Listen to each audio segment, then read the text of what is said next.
ఇప్పుడు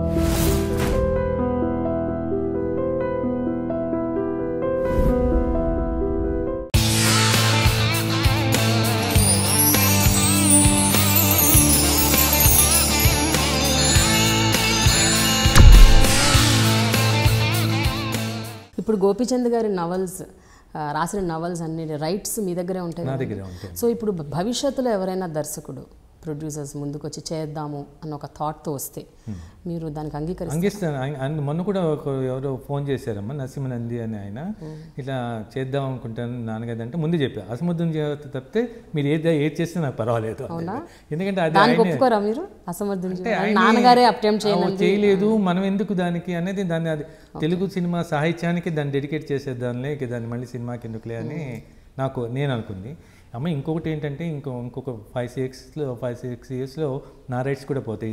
general to everybody అనమాట. అంటే ఒక రైటర్ రైట్స్ ఎప్పుడు 60 ఇయర్స్. సో 2012తో నాన్నగారికి పోయి 60 ఇయర్స్ అవుతుంది. సో ఇక అప్పుడు రైట్స్ ఎవరికైనా పోతే అప్పుడు మనం కూడా ఐ కాంట్ స్టాప్ ఇట్. కానీ ఇప్పుడు మటుకు నా కోరిక ఏంటంటే ఆయన తీయలేదు కదా, మనం ఎందుకు దానికి అని.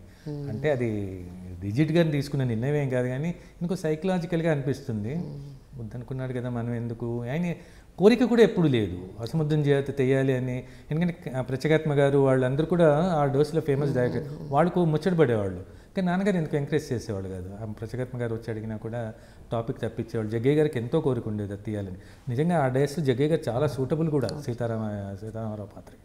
అయినా నాన్నగారు ఎందుకో ఎంకరేజ్ చేయలేదు. అయితే మీ తాత ముత్తాతలు మీ ఫ్యామిలీ యాక్చువల్గా మీరు జనరల్గా ఏ ప్రాంతానికి చెందినవారండి? ఎందుకంటే మిమ్మల్ని అందరూ కూడా తెలంగాణ వ్యక్తిగానే ఐడెంటిఫై చేస్తారు. తాతగారు ఫ్యామిలీ ఏమమ్మా అంగళూరు, కృష్ణా జిల్లా అంగళూరు. కానీ తాతగారు ఇంగ్లాండ్లో బారిస్టర్ చేశారు. బారిస్టర్ చేసి వచ్చిన తర్వాత ఆయన్ని రావడం ఇండియా రావడమే అప్పటికే ఆయన ఒక మంచి అద్భుతమైన నాటక రాశారమ్మా ఇండియా రాగానే. అప్పటికే ఆయన ఫేమస్ పోయిట్ కదా, అప్పటికే రాణా ప్రతాప్ అవన్నీ రాస్తున్నారు.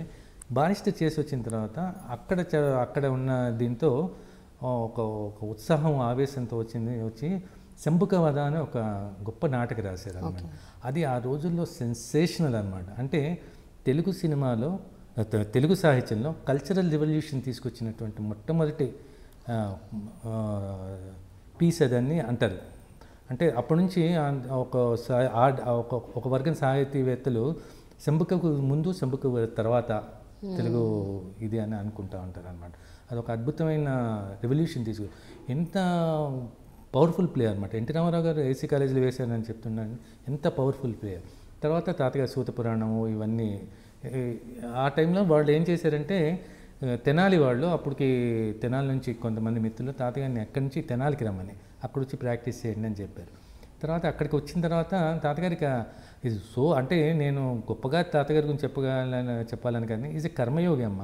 అంటే రాయడమే కాదు ప్రాక్టికల్గా కూడా. ఎందుకంటే ఆయన చైర్మన్గా తెనాలికి చైర్మన్గా కూడా పోటీ చేసి కలిసి 3 టర్మ్స్ ఉండి అనేకమైన సంస్కరణలు తీసుకొచ్చారన్నమాట తెనాలిలో అనమాట. అట్లా ఆంధ్ర ఉద్యమంలో తెలుగు రాష్ట్రం ఉద్యమంలో పార్ట్ చేయడం ఇవన్నీ అట్లా తెనాలి రావడం తాతగారు జరిగింది. తర్వాత నాన్నగారు స్టూడెంట్ డేస్ అవన్నీ కూడా అక్కడి నుంచి తెనాలిగా వచ్చారు. తెనాలి నుంచి నాన్నగారు రైతు బిడ్డ సినిమా కోసం మెడ్రాస్ వెళ్ళారు. సో మెడ్రాస్ వెళ్ళిన తర్వాత తెనాలి అయిన తర్వాత అప్పుడు తెలుగు రాష్ట్రం మనకి ప్రత్యేకంగా రావడం కర్నూలు క్యాపిటల్ అయింది అప్పుడు. సో కర్నూలు క్యాపిటల్ అయితే అప్పుడు ప్రకాశం పంతులు గారు నాన్నగారిని ఫస్ట్ ఇన్ఫర్మేషన్ డైరెక్ట్గా కర్నూలుకి రమ్మని అడిగారు అనమాట. సో నాన్నగారు ఫస్ట్ ఇన్ఫర్మేషన్గా డైరెక్ట్. తర్వాత తెలుగు ఇటు తెలంగాణను ఆంధ్ర కలిసి కంబైన్ స్టేట్ అయింది. సో నాన్నగారు మళ్ళీ హైదరాబాద్కి ఇన్ఫర్మేషన్ డైరెక్ట్గా వచ్చారు. నేను కర్నూలు నుంచి నాన్నగారు హైదరాబాద్ వచ్చే టైంలో పుట్టాను. అంటే నేను కర్నూలులో పుట్టాను. నాకు 5 months ఉన్నప్పుడు నేను హైదరాబాద్ వచ్చాను అన్నమాట. సో నేను పూర్తిగా పెరిగిన వాతావరణం అంతా కూడా హైదరాబాద్ అనమాట. సో నేను మోర్ ఐడెంటిఫై విత్ హైదరాబాద్. నన్ను అందరూ అంటారు అనమాట, నన్ను హైదరాబాదీ అంటారు అందరూ. నీ లైఫ్ స్టైల్ నువ్వు అంతా హైదరాబాదీ లైఫ్ స్టైల్లో ఉంటావు అంటారు. Congrats to iDream for reaching 1 million subscribers. Hi, this is Sai Chen. Please subscribe to iDreams.